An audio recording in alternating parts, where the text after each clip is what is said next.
Welcome back to On the Clock Sports Talk. Today we're going to talk about Germany. We're going to talk about the national team, what I think they're going to achieve during the World Cup, and I think in a different video I'm just going to give my predictions of like the groups and everything. I don't know yet, but today I just want to talk about the World Cup squad for my main nationality, which is a Germany squad. I know technically I should also support the US, but I'm more of a Germany supporter.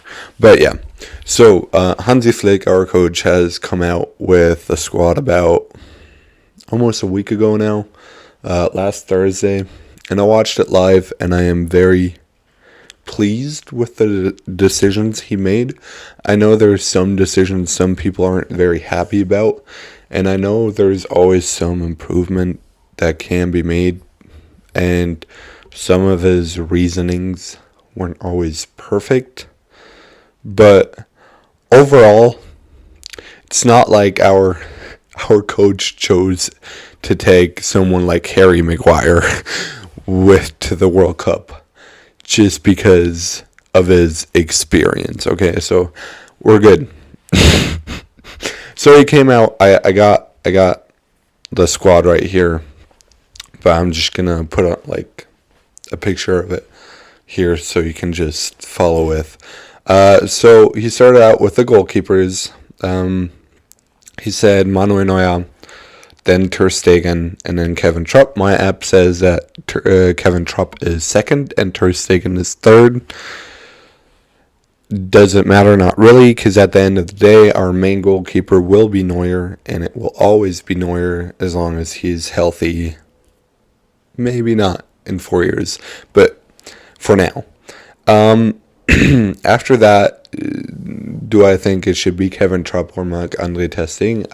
Personally, I take Marc-Andre Ter Stegen, not Kevin Trapp, because of the things that he is currently achieving with a team that shouldn't be achieving so much as Marc-Andre Ter Stegen's squad.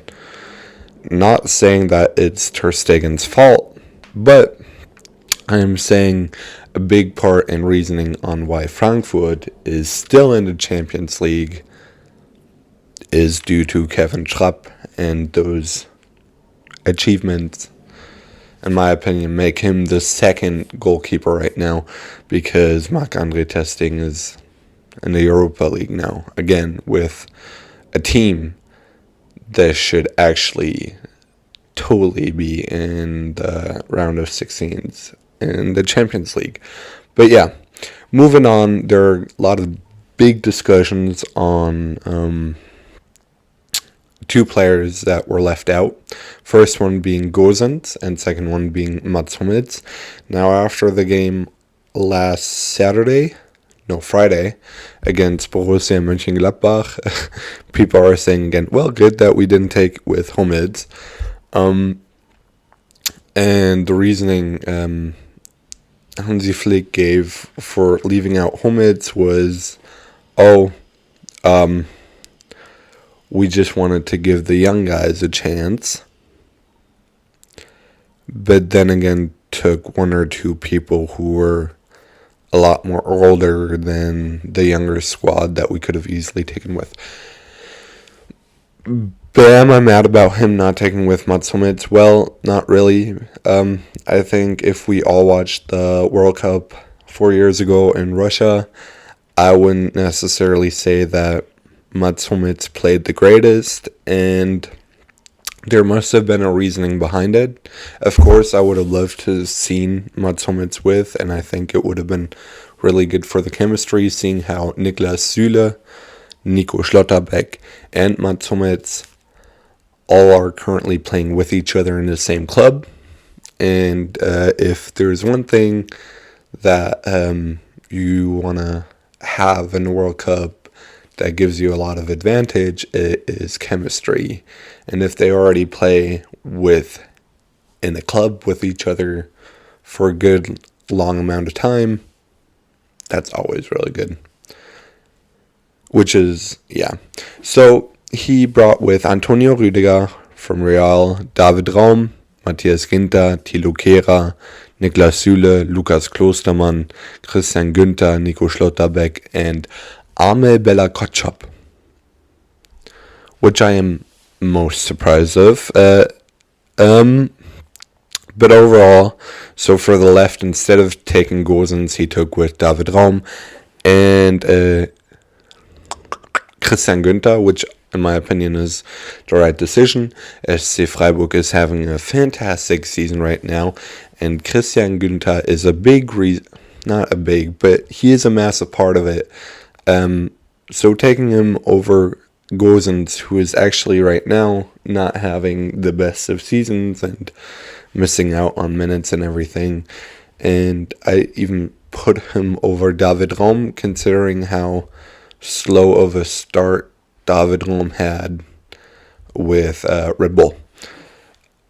Then taking with Niklas Süle, Nico Schlotterbeck, Antonio Rüdiger, Ginter, Kehrer, Amel Bella-Kotschap. So I think our weakest spot is obviously the right back. That's what you call it. I'm thinking German. Sorry. But in my opinion, we could have easily fixed that and taken with Riedel Baku. I know with Joachim Löw, he played like 2 or 3 games. He even scored one. But seeing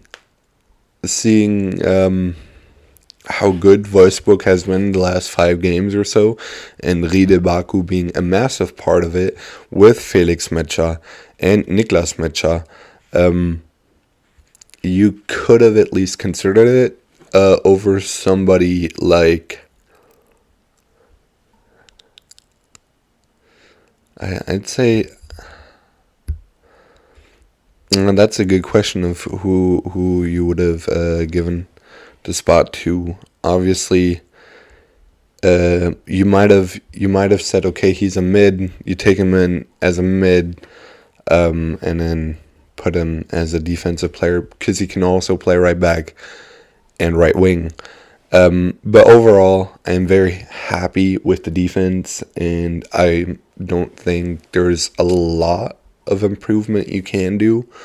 I think defense is right now just our weakest spot, and I hope that will change in the near future with the young guys like David Raum, like Schlotterbeck, like Amel Bella-Kotschap, and Christian Günther. I don't even think he's that young anymore. 29 is not that young. Sorry, I'm still a little sick. But overall, I'd say solid pick from Hansi Flick, and my guess is that we're playing with a 3-5 something anyway. 3-5-3-1, or that's even, yeah. But yeah, then in the mid, we took with Joshua Kimmich, Leon Goretzka, Kai Havertz, Mario Götze, Julian Brandt, Jonas Hoffmann, Ilkay Gündogan. Now, Joshua Kimmich is a must. Kai Havertz,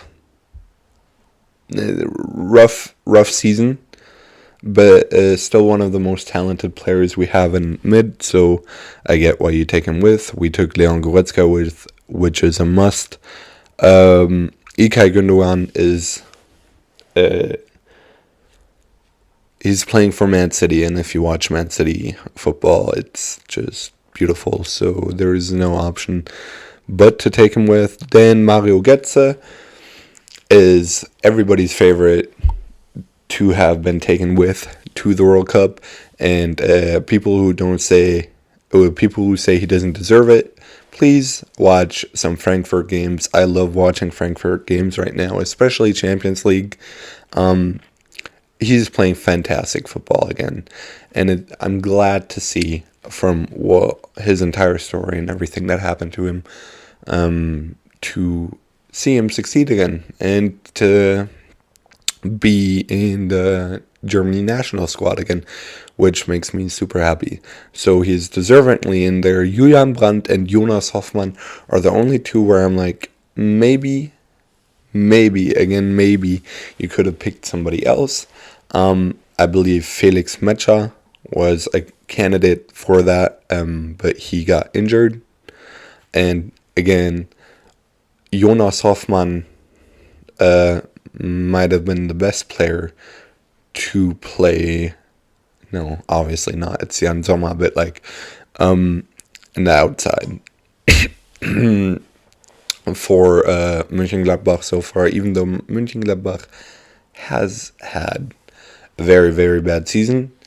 I think the only win that I've basically saw from them so far this season was against Borussia Dortmund, which is crazy, and maybe the wasn't it against Köln? I can't remember. So I think you could have maybe switched Jonas Hoffmann for somebody like Riede Baku.